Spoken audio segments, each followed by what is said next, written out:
Di sini saya akan menjelaskan yang pertama. Pertama, mahasiswa memiliki NIM, nama, email, dan password. Kemudian, mahasiswa bisa melakukan login, mencari buku, dan meminjam buku. Lalu ada peminjam, ada ID peminjaman, ID mahasiswa, ID buku, tanggal peminjaman, tanggal kembali, status peminjaman. Peminjaman bisa melakukan ikat loan. Kemudian ada petugas, ada ID petugas, nama, email, dan password. Petugas bisa melakukan login, validasi peminjaman, lalu mengelola buku. Kemudian ada buku, ID buku, judul buku, penulis kategori, lalu update status. Mahasiswa ke peminjaman dapat melakukan. Lalu peminjaman berhubungan dengan petugas, yaitu memproses. Kemudian peminjaman berhubungan dengan buku, yaitu memuat. Di sini ada user dan sistem. Pertama, user membuka halaman login, lalu sistem tampilkan halaman login. Kemudian user input email dan password. Kemudian sistem validasi kredensial. Kemudian jika valid masuk ke dashboard.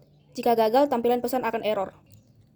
Lalu kemudian di sini ada user masuk ke mode pencarian buku, sistem menampilkan halaman pencarian, kemudian user masuk ke kata kunci, lalu sistem akan memproses pemerintah pencarian, lalu sistem akan menampilkan daftar buku, kemudian user melihat detail buku, dan end. Di sini ada mahasiswa, halaman login, cek user, dan halaman utama. Pertama, mahasiswa membuka website, kemudian halaman login menampilkan halaman login. Lalu, mahasiswa memasukkan username dan password. Kemudian halaman login ke cek user memverifikasi data dan username password.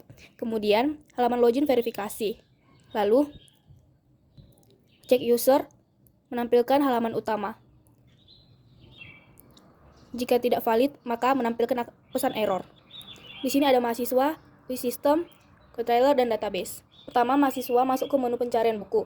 Kemudian, system akan menampilkan menu pencarian buku. Kemudian, mahasiswa memasukkan kata kunci. Lalu, system mengirimkan data kunci.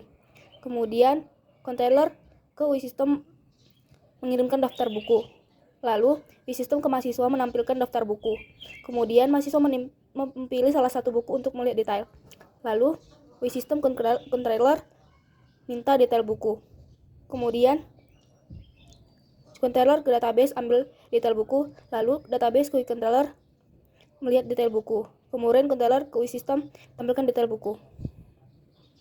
Kemudian yang keempat, saya memilih completeness karena sebelum memasuki sebuah sistem, mahasiswa dan petugas harus login menggunakan username dan password. Dijelaskan bahwa login wajib untuk pada setiap pengguna atau semua sebelum mengakses sebuah sistem. Kebutuhan komplit. Yang kedua, konsistensi.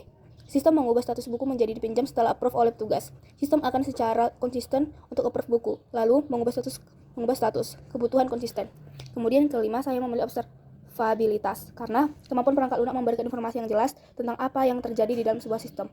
Contohnya, sistem menampilkan pesan login gagal, password salah saat user salah memasukkan password. Kemudian kontrolabilitas, kemampuan perangkat lunak untuk dikendalikan saat testing seperti mengatur input, kondisi awal, atau menghentikan proses. Contohnya, aplikasi menyediakan atur fitur reset data atau tombol pause agar tester bisa menguji ulang dari kondisi tertentu.